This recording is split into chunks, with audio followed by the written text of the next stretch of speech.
నదులన్నిటిలోకెల్లా ప్రధానమైనటువంటి నది యమునా నది. ఈ యమునా నది ఆవిర్భావ దినోత్సవ సందర్భంగా ఛత్ పూజ అని నిర్వహిస్తారు కదా, ఈ పూజ యొక్క ప్రత్యేకత ఏంటి తెలియజేస్తారా? భారతీయ జీవన విధానంలో మన జీవనానికి అత్యంత ప్రాముఖ్యతను వహించేటువంటి నదులను తల్లులుగా భావించి ఆరాధించే సంస్కృతి ఉన్నది. చైత్రశుద్ధ షష్ఠి యమునాదేవి ఆవిర్భావోత్సవ దినంగా భావించి ఆ రోజు సూర్యోదయం సమయంలో యమునా నదిలో స్నానం చేసి ఉపవాసం ఉండి సూర్యాస్తమయ సమయానికి మళ్ళీ స్నానం చేసి 24 గంటలు ఉపవసించి ఆ తల్లిని పూజించేటువంటి అద్భుతమైన సాంప్రదాయం మనకు కనబడుతున్నది.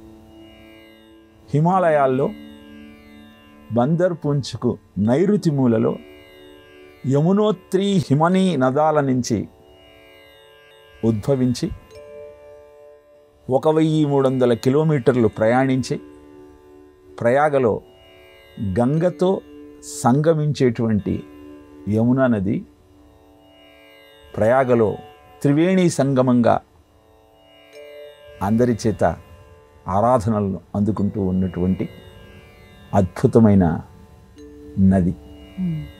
ఈ నది నీళ్లు నల్లగా ఎందుకుంటాయి అని ప్రశ్నిస్తే వామన పురాణం ఒక అద్భుతమైనటువంటి గాథను వివరిస్తూ ఉన్నది. సతీదేవి ప్రాణత్యాగం చేసిన తరువాత ఉన్మత్తుడై సంచరిస్తున్న శివుడిని చూచి తారకాసుర సంహారం కావాలి అంటే శివపార్వతుల కళ్యాణం కావాలి కనుక దేవతలంతా మన్మథుణ్ణి అభ్యర్థిస్తారు, ఎలాగైనా సరే శివుడిని మళ్ళీ మామూలు మనిషిగా చేయమంటూ. అప్పుడు తన పంచబాణాలతో శివుడిలో ప్రేమానురాగాలను ఉత్పన్నం చేస్తాడు మన్మథుడు.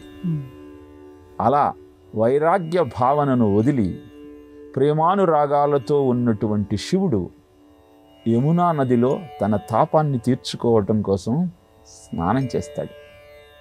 ఆ తాపమంతా గ్రహించినటువంటి యమునా నది నల్లగా మారిపోయింది అన్న గాథ.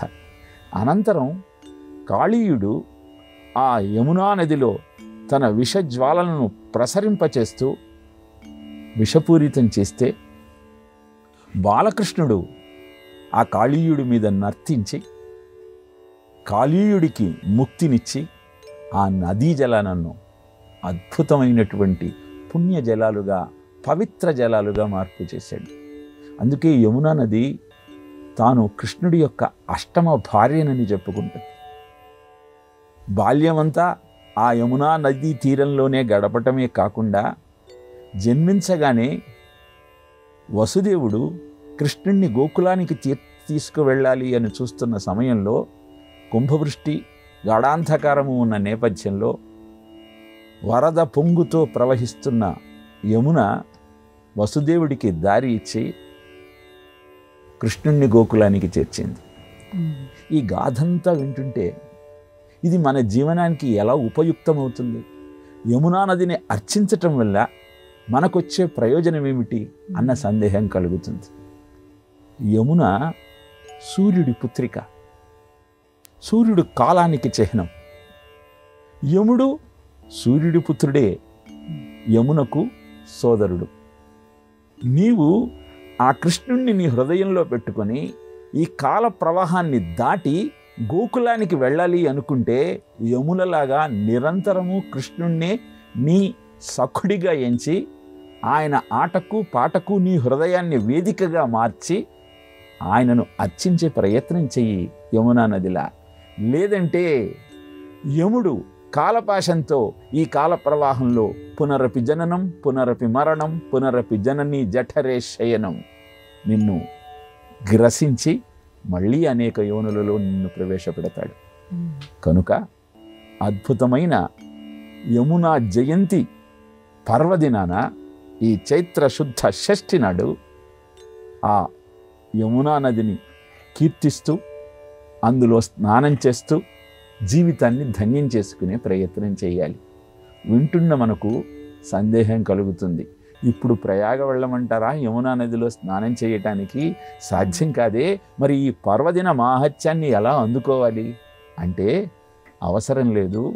మీ ఊరి దగ్గర ఉన్న చెరువులోనో, దగ్గరగా ప్రవహిస్తున్న నదిలోనో, తటాకం దగ్గరో, కూపం దగ్గరో, లేదా నువ్వు స్నానం చేస్తున్న నీళ్లల్లోనే ఆ యమునాదని ఆవాహన చేసి గంగేచ యమునే చైవ గోదావరి సరస్వతి నర్మదా సింధు కావేరి జలేస్మిన్ సన్నిధిం కురు అని చెప్పుకుంటూ భావనాత్మకంగా ఆ నీటితో నువ్వు స్నానం చేయగలిగితే యమునా నదిలో స్నానం చేసిన పుణ్యం నీ సొంతమవుతుంది.